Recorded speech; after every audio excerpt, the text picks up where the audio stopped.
Считаю, что в десятилетие детства, объявленное президентом России, мы обязаны максимально сконцентрировать наши усилия в сферах здравоосбережения, здравоохранения, воспитания, образования, социальной защиты, культурного, физического и духовного развития нашего подрастающего поколения.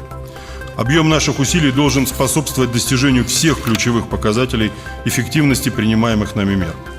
И эти меры должны быть закреплены в десятилетнюю дорожную карту в разрезе отраслей и по годам.